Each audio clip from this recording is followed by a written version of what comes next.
que el estudiante debe tener en cada capítulo de fisiología, ¿sí? Vamos a ir viendo por capítulos, permítanme. Bien. Siguiendo la estructura de la organización de los capítulos en fisiología de Guyton, ¿sí? Nosotros tenemos el primer capítulo, organización funcional del cuerpo humano y control del medio interno. Entonces, vamos a dividirnos en grupos de 4, ¿sí? Y vamos a desarrollar estos contenidos que son los objetivos en cada uno de estos capítulos. Si ustedes los analizan bien, son muy similares a los que hemos presentado como objetivos en la parte teórica, ¿sí? Entonces, ¿y para qué es esto? Para que nosotros reforcemos el asimilar todos los contenidos que van a ingresar a nuestra evaluación, ¿bien? Entonces, ¿qué tenemos en el capítulo 1? Identificar las diferencias de los dos compartimentos principales de nuestro organismo, ¿sí? Reconocer la importancia de las diferencias en la composición de estos compartimentos, cuáles son sus mecanismos de control. Vamos a recordar lo que es retroalimentación negativa y positiva, ¿sí? Y vamos a dar unos pequeños ejemplos de aplicaciones clínicas de este capítulo, ¿sí? Bien. Antes de que pasemos al siguiente capítulo, al número 2, esto lo va a trabajar el grupo número 1. ¿Qué podemos recordar como organización funcional del cuerpo humano? Recuerden que nosotros en este tema habíamos hablado de dos compartimentos elementales, ¿bien? ¿Cuáles eran? ¿Podemos recordarlos? Porque, ¿por qué hacemos énfasis en eso? Porque es elemental, jóvenes, para cuando nosotros vayamos viendo después lo que es la fisiopatología. Recuerden la primera clase, decíamos que nosotros no podemos hacer diagnóstico de ninguna patología si no conocemos la fisiología normal del cuerpo humano, ¿sí? Entonces habíamos dividido el compartimento, habíamos dividido todo el medio interno en dos compartimentos. ¿Cuáles eran? ¿Qué líquidos teníamos? A ver, hagamos un recuerdo. El cuerpo humano. Bien, excelente. El cuerpo humano tiene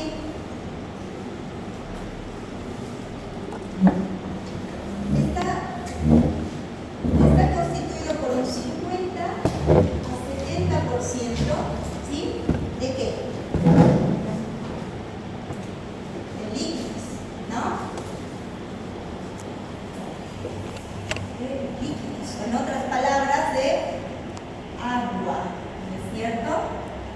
Ahora, habíamos dicho que cómo estaban distribuidos este líquido, el cuerpo humano, estaba distribuido, la distribución de líquidos era en dos compartimentos. ¿Cuáles son? Bien.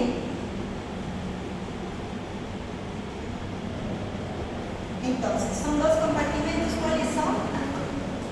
Vamos. Uno. Líquido extracelular y intracelular. Bien. Líquido extracelular y el otro líquido, ¿dónde estaba distribuido en nuestro cuerpo? Intracelular. Bien.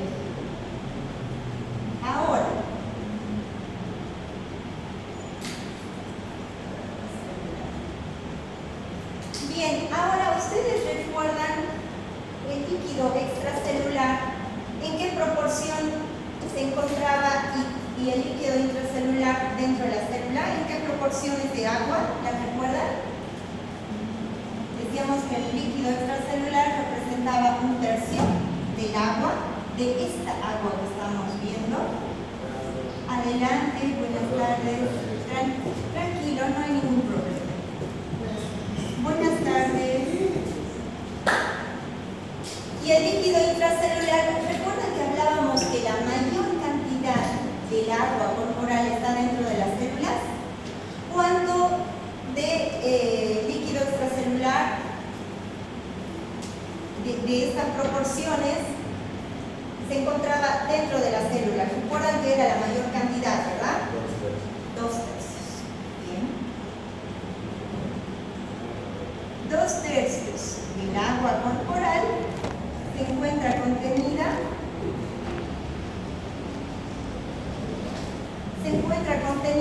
dentro del líquido intracelular.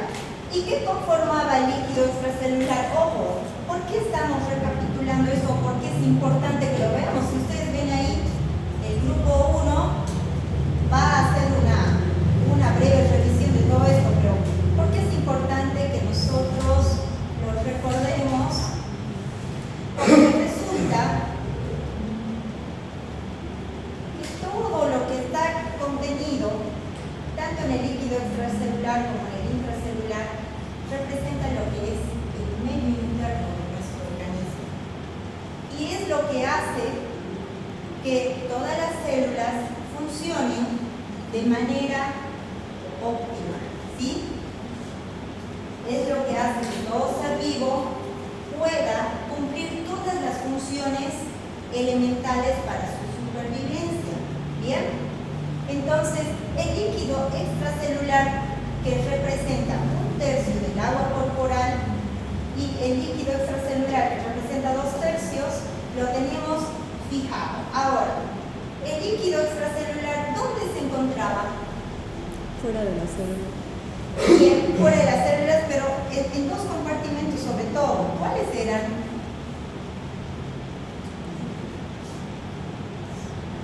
¿Podemos recordar un poquito? Les ayudo.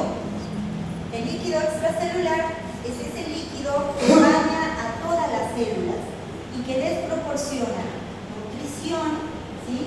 Que les proporciona todos los elementos necesarios para que las células y los tejidos en general cumplan sus funciones a cabalidad, ¿sí? Les lleva oxígeno, les lleva nutrientes, les lleva aminoácidos, les lleva carbohidratos, les lleva absolutamente todo, ¿sí? Les lleva glucosa, ¿sí? Entonces, el líquido extracelular se encontraba contenido ¿en qué? En el torrente sanguíneo, en el plasma, ¿correcto? Sí. Bien. En plasma sanguíneo, o sea, estamos hablando todo el líquido contenido dentro de los vasos sanguíneos, ¿sí? Plasma sanguíneo o intravascular, ¿sí? Bien. ¿Y dónde más había líquido extracelular? Si hemos dicho que baña a todas las células. El líquido intersticial. Recuerden que entre cada célula, queridos jóvenes, entre cada célula y célula, ejemplo, son,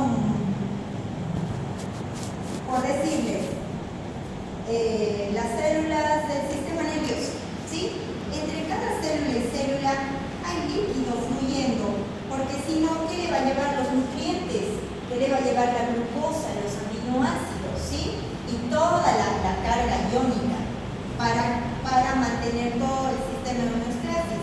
Entonces, todo este líquido que se encuentra en los vasos sanguíneos, como específicamente en el plasma, más este líquido entre las células, es lo que conformaba el líquido extracelular. ¿Es correcto? Bien. Entonces nosotros a este otro líquido le llamamos líquido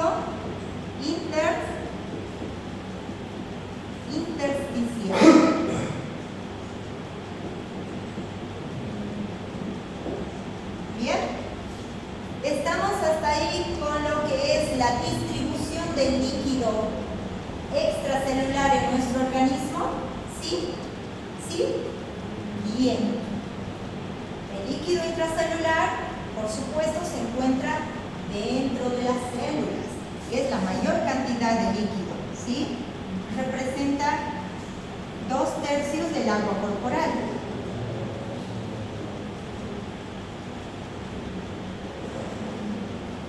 Bien. Excelente. Entonces, no olvidemos la importancia de la distribución. Ya cuando vayamos desarrollando cada ítem de este capítulo, vamos a poder ir nutriendo más esto, pero esto se nos tiene que quedar claro. Ahora, ¿por qué será que enfatizamos en reconocer la distribución de los líquidos? ¿Saben lo que ocurre cuando, por ejemplo, cuando nosotros vamos a lo que son aplicaciones clínicas, cuando un paciente tiene edema, se le hinchan las piernas, ¿dónde creen que o los brazos o lo que fuera? En los pacientes que están, por ejemplo, sobrecargados de líquidos, no solo se le hincha, edematiza, llamamos en términos médicos, miembros inferiores, miembros superiores, también se les edematiza hasta el abdomen, jóvenes, ¿sí? ¿Dónde creen que se acumula ese líquido?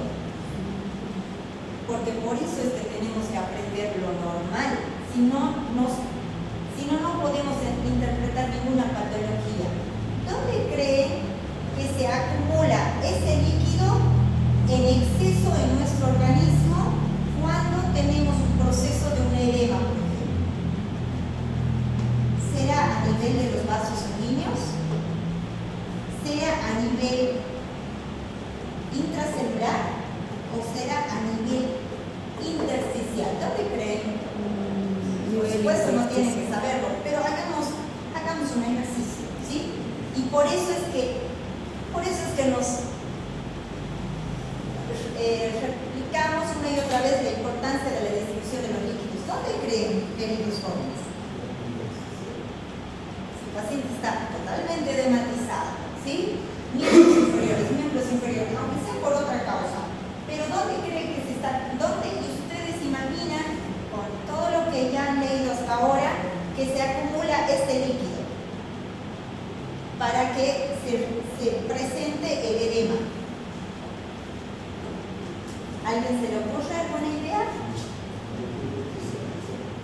¿Los vasos sanguíneos? No lo creo, ¿es cierto? En el intersticial, cuando ustedes vean un paciente edematizado, es porque acá tiene abundante cantidad de líquido, ¿sí? Y que por algún motivo no está funcionando, ¿qué cosa? El sistema de homeostasis. Hay una alteración de toda esta distribución normal de líquidos que se llama homeostasis, ¿sí? Bien, perfecto. Entonces, el grupo número 1, ¿sí?, va a desarrollar este capítulo, organización funcional del cuerpo humano y control del medio interno, pero nos basemos, jóvenes, sobre todo haciendo énfasis en estos objetivos, que les reitero, serían los que van a ir al examen. Es lo que es importante que el estudiante fije en los conocimientos, ¿sí? ¿Está bien? Yo les voy a volver a pasar las diapositivas, no se preocupen. El grupo número 2. ¿De qué se va a encargar el grupo número 2?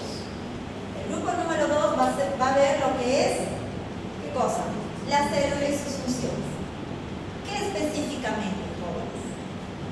La organización de la célula, ¿sí? ¿Cómo está organizada? ¿Cuál es su estructura celular y su importancia? Irá al grupo que le toque, dibujará una célula, ¿sí?, sus organelos, ¿sí?, y definamos bien la importancia de cada una de sus funciones, ¿sí? ¿Qué otra cosa? Los sistemas funcionales de la célula, ¿sí? ¿Por qué es tan importante que nosotros reconozcamos que la célula es la unidad funcional básica de todo ser vivo, ¿sí? Entonces tenemos que saber saber su función, porque recuerden que los tejidos están formados a base de un conjunto de células, ¿sí? Los órganos y sistemas de igual manera, entonces necesitamos saber la función de las células. En el capítulo 3, el grupo número 3, ¿qué es lo que va a desarrollar? Va a desarrollar lo que es el control genético de la síntesis proteica. Habíamos hablado de la importancia de la síntesis proteica, ¿sí?, para lo que es la reproducción celular, pero no solamente para eso, tenemos muchas funciones. Entonces, ¿qué va a desarrollar este grupo? El control genético y la síntesis proteica. Vamos a recordar lo que es el código genético, ADN y ARN, ¿sí? El proceso de transcripción, traducción y regulación de la expresión genética, ¿bien? La reproducción y el mecanismo de apoptosis o muerte celular programada, ¿bien? El grupo número 3. Y finalmente el grupo número 4 va a desarrollar lo que es el transporte de sustancias a través de la membrana, ¿sí? Entonces, ¿qué vamos a ver elementalmente? Los principios fundamentales del transporte de sustancias a través de la membrana celular, haciendo énfasis en ¿qué? En lo que es transporte pasivo, transporte activo, ¿sí? Importancia de lo que es la bomba sodio-potasio, ¿bien? Vamos a diferenciar los mecanismos de transporte activo y pasivo, ¿sí?, que lo hemos repetido tanto en la teoría como en la práctica, ¿sí? Describir el funcionamiento de la bomba sodio-potasio y su importancia en el mantenimiento del potencial de membrana, ¿bien? Y vamos a mencionar algún ejemplo de alteraciones fisiológicas que se producen cuando hay una alteración en el transporte de sustancias a través de la membrana, ¿sí? Que habíamos visto nosotros en la clase teórica, por ejemplo, el tema de la alteración